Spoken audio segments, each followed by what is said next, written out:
Teherán, en Irán, noviembre de 1943. Yalta, en Crimea, febrero de 1945. Estos fueron los dos escenarios en los que el norteamericano Roosevelt, el soviético Stalin y el británico Churchill decidieron el destino del mundo durante la Segunda Guerra Mundial. Los tres protagonistas estaban de acuerdo en dos cosas.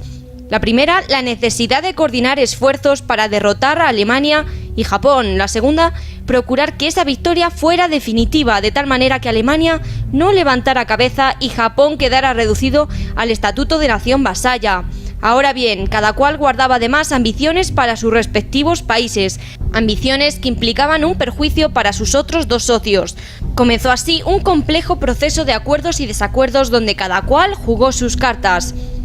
Stalin necesitaba el apoyo de la industria americana y que sus socios abrieran un frente occidental en Europa para atrapar a Alemania entre dos fuegos. Churchill, por su parte, necesitaba que la oposición soviética quedara fortalecida en el este para que Hitler no pudiera volverse contra Gran Bretaña entre el oeste y pretendía además que la hegemonía americana en el Pacífico preservara las posesiones imperiales británicas frente al Japón.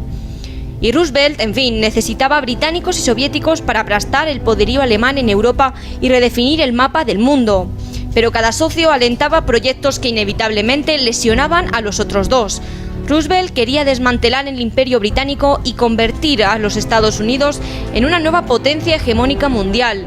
Stalin ambicionaba extender la influencia soviética en Europa, Asia Central y el Oriente Medio en perjuicio de los británicos. Cuanto a Churchill, que era el jugador menos fuerte del trío, sus aspiraciones en Europa le oponían a los soviéticos y su pretensión de mantener el imperio chocaba con los objetivos norteamericanos. De Yalta y Teherán salieron muchas decisiones trascendentales: el desembarco de Normandía, la entrega de media Europa a los soviéticos, la aniquilación del poderío alemán, la creación de las Naciones Unidas. Stalin propuso en Teherán ejecutar a 100.000 oficiales alemanes y Roosevelt le contestó que con 49.000 sería suficiente. El dato da una idea de lo que allí se ventiló. Poco después de Yalta, Roosevelt moría y Churchill perdía las elecciones. Stalin quedaba solo. Una conferencia ulterior, la de Potsdam, terminará de dibujar el mapa, pero lo esencial estaba sentado ya. Estados Unidos y la Unión Soviética serían los nuevos amos del mundo. Cuando terminó la Segunda Guerra Mundial, los vencedores hicieron algo inédito: organizar un proceso para juzgar a los vencidos y más específicamente a los alemanes, encausándoles por una serie de delitos que mezclaban lo político y lo militar. Ese proceso pasaría a la historia como los juicios de Nuremberg, pues se desarrolló en esta ciudad alemana entre octubre de 1945 y 1946. El objetivo aliado, norteamericanos, soviéticos, británicos y franceses, era vestir su victoria con un aliento moral además de político. Se trataba de hacer justicia. Sin embargo, los principales líderes alemanes, Hitler, Goebbels y Himmler, se habían suicidado ya. De la cúpula solo quedaban Goering, Ronsberg, los jefes militares, el ministro de Exteriores Ribbentrop y Rudolf Hess, preso en Inglaterra desde 1941. A todos ellos y a otros jerarcas de menor rango se les acusó de crímenes contra la paz, crímenes contra la humanidad, crímenes de guerra y conspiración para el crimen. La dirección del proceso recayó en el fiscal jefe de los Estados Unidos, Robert A. Jackson. Desde la perspectiva estrictamente jurídica, el planteamiento adolecía de numerosos puntos dudosos. Se alteraba el principio de territorialidad. El ámbito de los crímenes quedaba reducido a un solo bando. Nunca se juzgaron los crímenes de guerra soviéticos. Se imputó a los acusados una serie de delitos que en el momento de su comisión no lo eran. Los acusadores actuaron como juez y parte. Sobre todo, era difícil acusar a los alemanes de declarar la guerra al mundo cuando, en realidad, fueron Inglaterra y Francia quienes declararon la guerra a Alemania en 1939. En todo caso, el proceso se llevó a cabo. Entre otras cosas, allí quedó sentada la versión oficial sobre el genocidio judío. Después de 216 sesiones, el tribunal emitió su veredicto el 1 de octubre de 1946. Hubo 19 condenas, entre ellas 12 penas de muerte. Las penas capitales se aplicaron tanto a cargos políticos como Frank, Ronsberg y Ribbentrop, como a los altos mandos militares como Keitel y Jodt. Este último, curiosamente, sería absuelto post-mortem en 1953. La estrella del proceso, que fue el mariscal Goering, igualmente condenado a muerte, se suicidó en su celda la noche antes de su ejecución. Los juicios de Nuremberg abrieron el camino a las Cortes Internacionales de Justicia. Cambiaron para siempre el mapa judicial. Desde el principio de su mandato, la administración Roosevelt había manifestado una cierta complacencia con el comunismo soviético, pero cuando comenzó la ofensiva alemana contra la URSS en junio de 1941, Roosevelt proclamó que Stalin estaba en la vanguardia de la paz y la democracia del mundo. Después, durante el resto de la guerra, fue mostrando una creciente afección por los soviéticos, incluso en detrimento de su relación con Churchill. Las razones de la actitud de Roosevelt hacia Stalin y el comunismo soviético son complejas. Por un lado está el hecho de que ideológicamente, si Roosevelt era progresista, su entorno lo era aún más. La inclinación de su mujer, Eleanor, por las causas de la izquierda era bien conocida. Otra razón es que Roosevelt esperaba que de la guerra saliese la destrucción de los imperios europeos, fundamentalmente el británico, algo a lo que el comunismo podía contribuir de modo muy eficaz. La división del continente debilitaba a Europa en su conjunto. Por eso, tanto en Teherán como en Yalta, Roosevelt se esforzó por mantener la sintonía con el dictador soviético, para lo que no dudó en hacer todo tipo de concesiones a la Unión Soviética a cambio prácticamente de nada. Se ha afirmado con frecuencia que Roosevelt desconocía los aspectos más escabrosos del estalinismo, pero eso no es cierto. Roosevelt estuvo perfectamente informado, tanto a través de su embajada como de particulares. Su propio embajador en Moscú asistió a los juicios espectáculo durante las purgas de Stalin y Henry Ford, que obtuvo pingües beneficios de sus negocios con el régimen. Estaba al corriente de los crímenes del bolchevismo. Por no hablar de William Bullitt, primer embajador en Moscú, un antiguo radical devenido en anticomunista tras ser testigo de lo que sucedía en la URSS. Sin embargo, Roosevelt relegó a Bullitt y se rodeó de consejeros simpatizantes de los soviéticos como Harry Hopkins, quien aseguraba que era ridículo pensar en Stalin como en un comunista y que impulsaba el mantenimiento de las mejores relaciones con la URSS. De Hopkins se pensó que servía a los intereses soviéticos de modo más o menos ingenuo, pero hoy se sabe que transmitió informaciones a Moscú. Otro de los colaboradores más estrechos de Roosevelt fue Harry Dexter White, director del Departamento de Tesoro de los Estados Unidos, uno de los participantes en Bretton Woods y fundador del Fondo Monetario Internacional. Fue acusado en 1948 de espiar en favor de la URSS. Durante la presidencia de Roosevelt, este había sido informado por un periodista, Whittaker Chambers, de que White era un espía de Stalin, pero el presidente simplemente decidió ignorar esa información. Fue también Chambers quien señaló idéntica condición de traidor en Holger Hess, que había estado trabajando en los departamentos de Agricultura, Justicia, desde 1936 en el Departamento de Estado. Durante la conferencia de Yalta, Hess fue secretario de Roosevelt y encargado de redactar las notas de prensa. En 1950 sería condenado por espionaje a favor de la Unión Soviética. Además del proyecto Manhattan, salía continua información, la fábrica de la bomba atómica, acerca de los avances en materia nuclear que realizaban los norteamericanos. La información de que disponían en Moscú era tal que a la muerte de Roosevelt, Stalin sabía de la bomba atómica más que Truman. Uno de los conflictos más narrados del siglo XX, guerras mundiales aparte, es la Guerra de Vietnam, llamada también Segunda Guerra de Indochina. Tras la derrota francesa en la Guerra Colonial de 1954, Vietnam quedó partida en dos. Al norte, un régimen de inspiración comunista apoyado por la Unión Soviética y China. Al sur, una república apoyada por los Estados Unidos. Por su posición geográfica, Vietnam se convirtió en un lugar de altísimo valor estratégico para controlar la península Indochina y las rutas entre el Pacífico y el Índico. En un contexto de Guerra Fría, como el que se vivía en aquellos años, eso hizo la guerra inevitable. En Vietnam del Sur apareció una guerrilla comunista, el Viet Cong, que aspiraba a reunificar el país bajo el liderazgo del norte, lo cual habría supuesto prestar a China una formidable protección geopolítica. Los Estados Unidos corrieron entonces a apoyar al sur. Era 1955. Así empezó esa guerra, que se prolongaría por 20 años. El apoyo de Estados Unidos a Vietnam del Sur se limitó a prestar cobertura técnica y diplomática con una presencia militar limitada, hasta que la presión del norte se hizo insostenible. A principios de los años 60, cerca del 60% del territorio survietnamita estaba en manos de Vietcong. Como el gobierno de Saigón no era capaz de defender su territorio y la insurgencia comunista crecía, Washington decidió tomar cartas en el asunto. En 1964 se produjo el incidente del Golfo de Tonkin, una escaramuza entre un navío americano y varias patrulleras norvietnamitas que facilitó al presidente Johnson el pretexto que necesitaba para incrementar su presencia militar en el país. En marzo de 1965, Johnson autorizó la operación Rolling Thunder, un ataque aéreo masivo sobre posiciones norvietnamitas. Vendrá después la batalla de Le Drang, la primera acción de guerra americana en suelo vietnamita. Los Estados Unidos llegaron a tener en Vietnam 500.000 de hombres.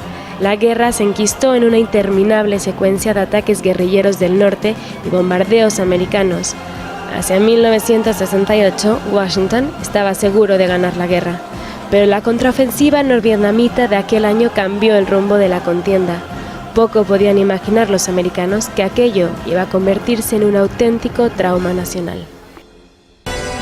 En octubre de 1962, el mundo estuvo a punto de saltar por los aires. La tensión entre los Estados Unidos y la Unión Soviética llegó al extremo de la provocación nuclear. El escenario, Cuba, fue la crisis de los misiles. Desde el final de la Segunda Guerra Mundial, las dos grandes potencias vencedoras, los Estados Unidos y la Unión Soviética, se habían repartido el mundo. Dos modelos contrapuestos que inmediatamente entraron en conflicto. Empezó la Guerra Fría. En ese contexto, en la isla de Cuba, en el área controlada por los Estados Unidos, un grupo armado toma el poder en 1959. Eran los guerrilleros de Fidel Castro. Fidel emprende un extenso programa de nacionalizaciones. Estados Unidos rompe relaciones diplomáticas con Cuba. En 1961, los norteamericanos intentan derribar a Fidel con un desembarco en Bahía de Cochinos. El golpe fracasa y Cuba se echa en brazos de la Unión Soviética. Moscú se apresura a utilizar esa baza. Cuba es una excelente plataforma de ataque a muy pocos kilómetros de las costas norteamericanas. En 1962, la Unión Soviética instala misiles balísticos con cabezas nucleares en suelo cubano. Hasta ese momento, los Estados Unidos habían desplegado un amplio cerco estratégico en torno a la Unión Soviética y China, desde el Pacífico hasta Europa Central. Ahora Moscú colocaba un banderín nada menos que en el Caribe y estalló la crisis. Washington tenía dos opciones: atacar a Cuba o limitarse a un bloqueo naval de la isla para evitar que Moscú completara la instalación de sus misiles. Kennedy optó por la opción del bloqueo. ¿Por pacifismo? No, porque no podía tener la seguridad de destruir todos los misiles en el primer ataque. Fue una semana de infarto entre el 22 y el 28 de octubre de 1962. El 27 de octubre la guerra estuvo a punto de empezar. Fidel pidió al premier soviético Khrushchev que atacara a los Estados Unidos. Un avión americano fue derribado en Cuba y otro se perdió en territorio soviético. A su vez, los americanos neutralizaron un submarino nuclear soviético, mientras los estados mayores de ambos países se preparaban para lo peor. El 28 de octubre, sin embargo, Khrushchev ordenó regresar a la flota. Kennedy y Khrushchev habían logrado un acuerdo in extremis. Moscú desmantelaría los misiles de Cuba si Washington se comprometía a no invadir la isla y a desmantelar a su vez los misiles nucleares que amenazaban a la Unión Soviética desde Turquía. Así se resolvió en el último momento un conflicto que pudo haber destruido el mundo. El 22 de noviembre de 1963 fue asesinado el presidente de los Estados Unidos, John Fitzgerald Kennedy, tiroteado mientras circulaba en el coche presidencial descapotable en la ciudad de Dallas, Texas. Un crimen que iba a conmocionar al mundo y que todavía hoy sigue encerrando mil incógnitas. Reconstruyamos los hechos. A las 11:40 horas de aquel 22 de noviembre de 1963, Kennedy y su esposa Jackie aterrizaban en Dallas.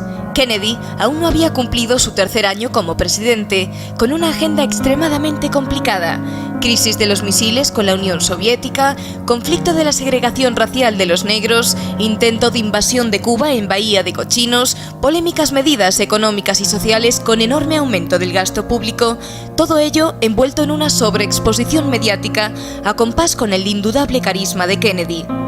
Había tensiones, pues, pero nada que permitiera augurar tan traumático desenlace. La comitiva presidencial cruzó las calles de Dallas, abarrotadas de público que se había congregado para saludar a Kennedy y su esposa.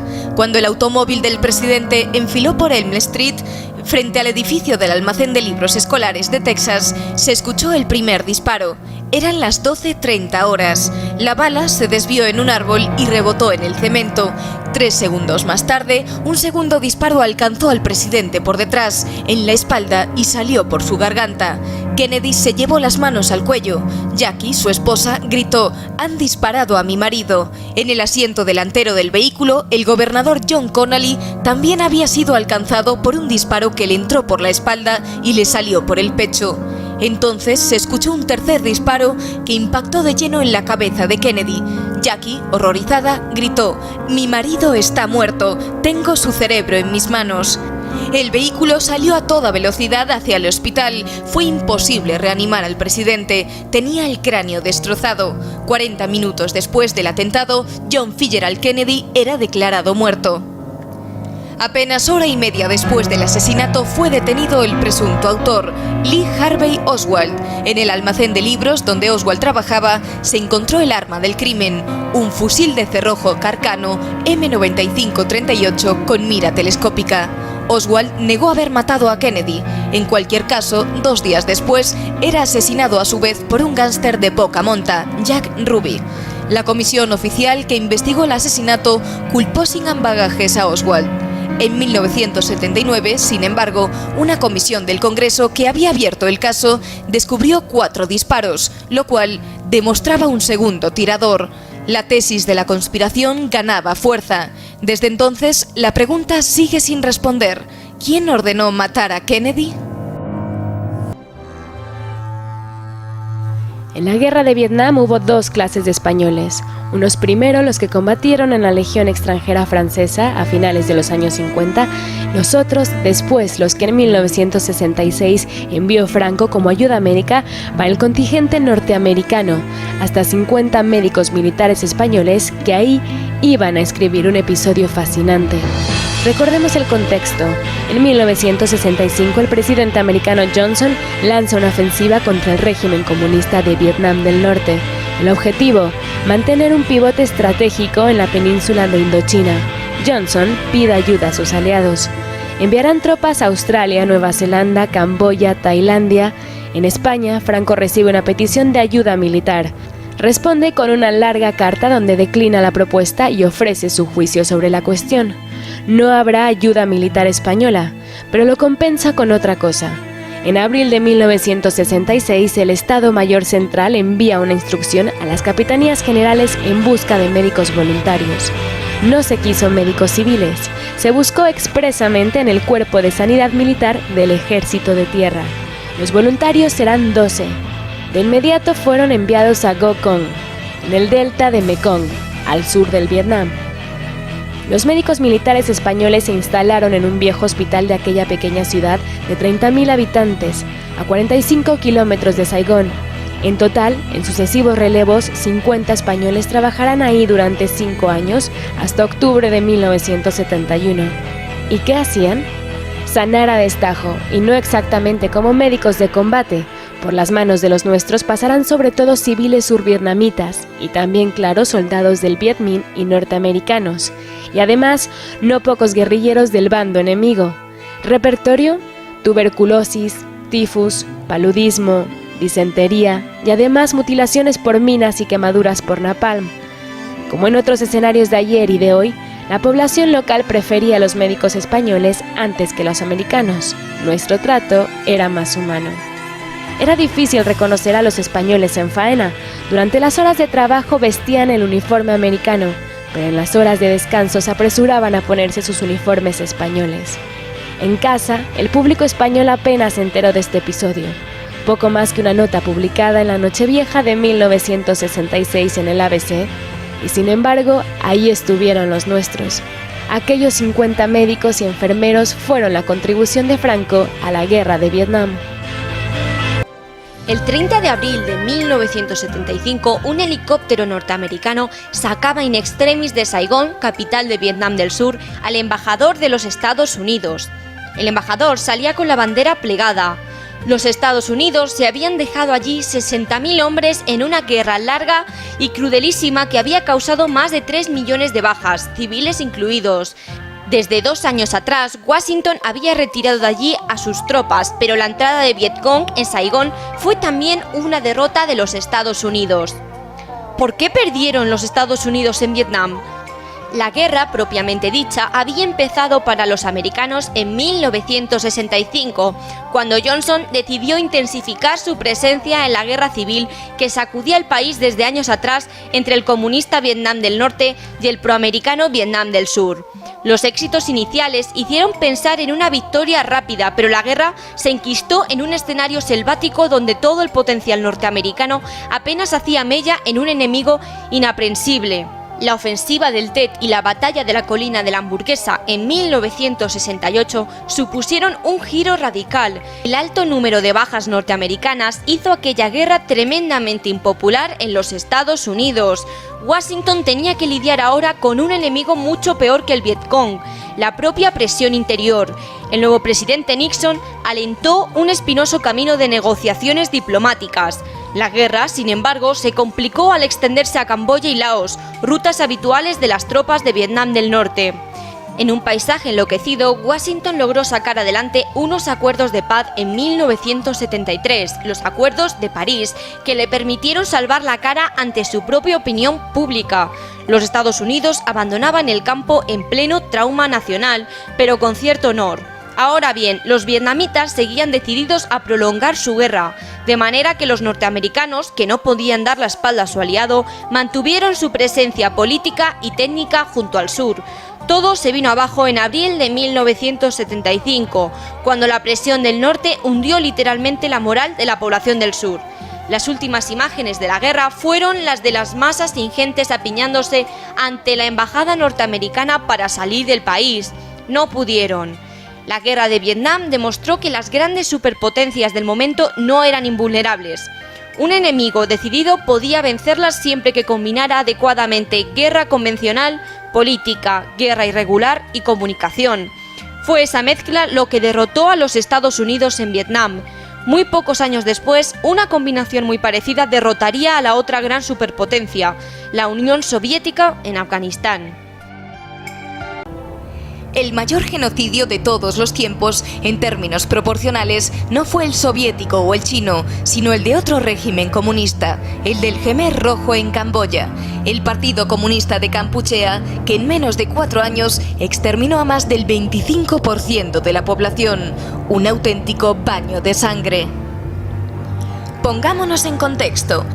En 1975, los norteamericanos abandonan Indochina, cae Vietnam en manos de los comunistas y cae también Camboya, donde se instala una dictadura, la del Khmer Rojo.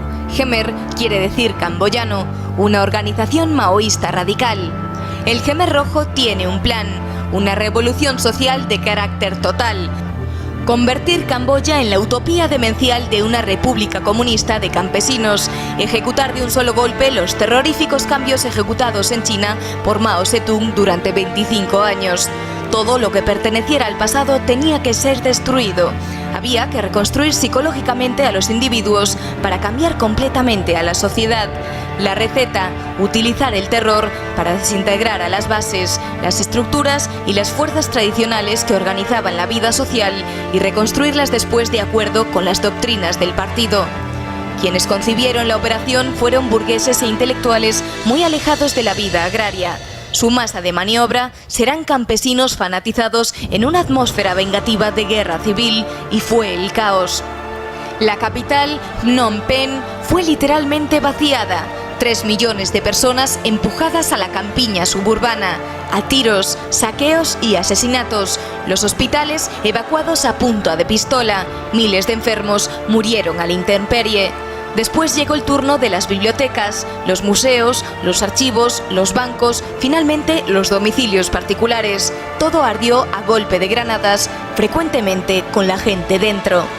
Luego la violencia se extendió a otras ciudades. Grupos sociales enteros fueron seleccionados para ser asesinados. Enfermos de hospitales, oficiales militares, mendigos callejeros, prostitutas, funcionarios públicos, profesores, estudiantes y las familias de las víctimas. Ninguno de ellos cabía en el paraíso comunista campesino del Jemer Rojo. Hubo cerca de 4 millones de desplazados culpables de vivir en ciudades burguesas y condenados a trabajar los campos en condiciones atroces. Las ejecuciones sumarias en torturas públicas se hicieron cosa común, un infierno. El Jemer Rojo y su líder Pol Pot terminaron siendo desbancados del poder por una invasión vietnamita después de 4 años de horror. Dejaban detrás alrededor de 2,5 millones de muertos, una cuarta parte de la población de Camboya, asesinada por el delirio comunista.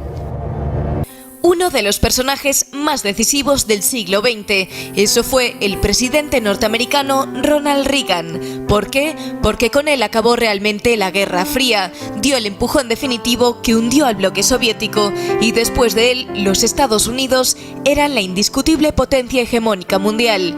Para bien o para mal, ese fue su formidable legado. Reagan, nacido en 1911, actor que dejó la pantalla para dedicarse a las relaciones públicas y después a la política, estrella del Partido Republicano, fue gobernador de California entre 1967 y 1975 y presidente entre 1981 y 1989. Reagan fue el presidente más anciano que habían conocido hasta entonces los Estados Unidos. Llegó al poder con 70 años. A los pocos días de asumir la presidencia, fue objeto de un atentado que se atribuyó a un demente del entorno del expresidente George Bush I. Sea como fuere, su mandato iba a resultar decisivo. Para empezar, se convirtió en icono de una revolución liberal que vino a poner fin a la hegemonía socialdemócrata de los años anteriores. Las políticas socialdemócratas, con su estructura de bienestar basada en el gasto público, habían conducido a un callejón sin salida desde el punto de vista económico. Reagan, antiestatista convencido, impulsó políticas de impuestos bajos y regulación mínima que enseguida tuvieron éxito.